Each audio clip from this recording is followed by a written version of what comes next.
Hi, I'm Dr. Katie McGettigan. I'm a lecturer in American Literature at Royal Holloway, University of London, and today I'm going to be talking to you about The Great Gatsby, and specifically about time in The Great Gatsby. Now, time and ideas about the past and the present and the movement of time are really, I think, at the forefront of Fitzgerald's novel.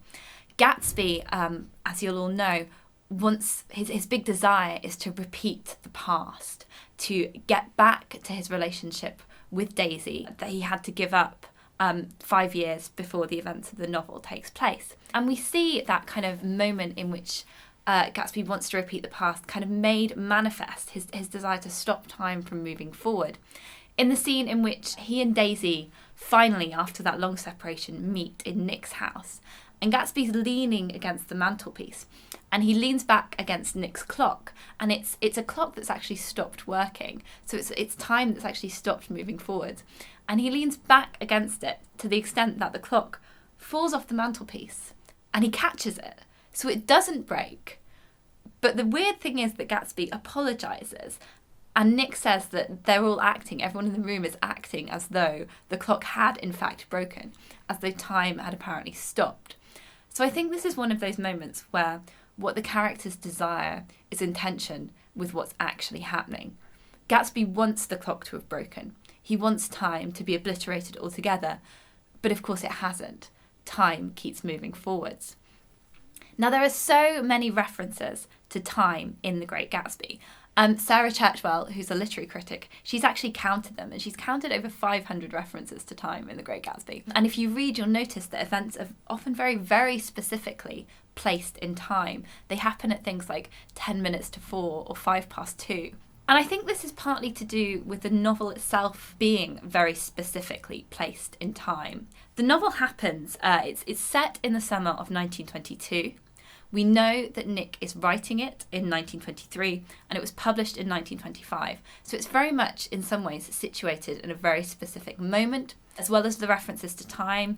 Nick Carraway's narrative is also sort of consistently making references to events in the news, popular culture, specific songs. So it's very much located in a specific moment. And one point, I think, in which we can see that location happening is when Nick describes having written the lists of attendees at one of Gatsby's parties in the empty spaces of a timetable.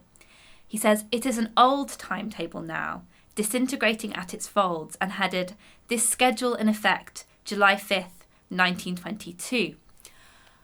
So what Nick seems to be doing then is placing this narrative so specifically in this moment, this one summer. But also what he's doing in writing the names in the gaps of the timetable, I think is a little bit strange. Because in the gaps in a timetable, nothing happens. So when you're in the gap of a timetable, are you inside time or are you outside of time? So on the one hand, by writing in the timetable, Nick might be very specifically placing the narrative in time. But what he also might be doing is placing the narrative outside of time, happening perhaps in a kind of realm in which temporality matters less.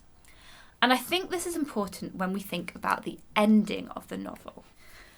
So, having very specifically been located in this moment in the summer of 1922 for most of the text, at the very, very end of the novel, The Great Gatsby opens out into a much longer spread of time. So Nick, looking out over West Egg, begins to think, "I became aware of the old island here that flowered once for Dutch sailors' eyes, a fresh green breast of the new world.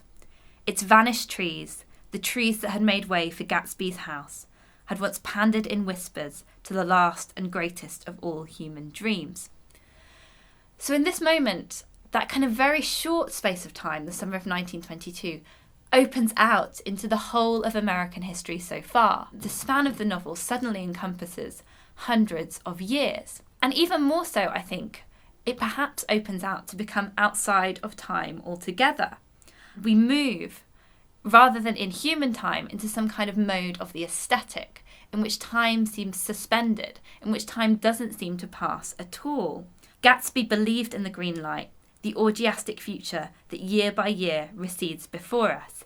It eluded us then, but that's no matter. Tomorrow we will run faster, stretch out our arms farther, and One Fine Morning.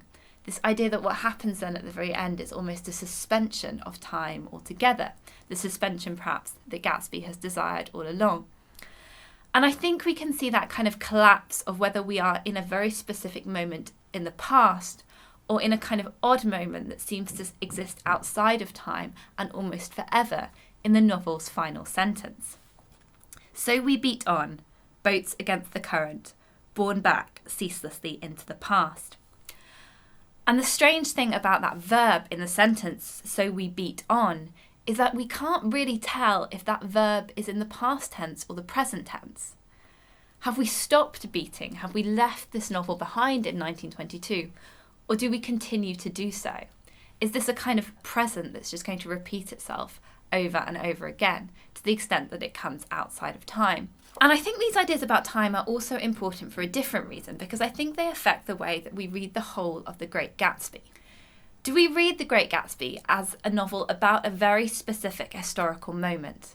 A novel that tries to encapture what a certain part of society was like at the beginning of the 1920s? Or do we read it as the kind of myth? A myth perhaps about America more generally, a story in which the characters are not so much specific historicised figures as archetypes that might apply more broadly. And so I think as readers, that's a decision that we have to make. Do we think that The Great Gatsby is a specific historical novel, or do we think we should read it like a myth?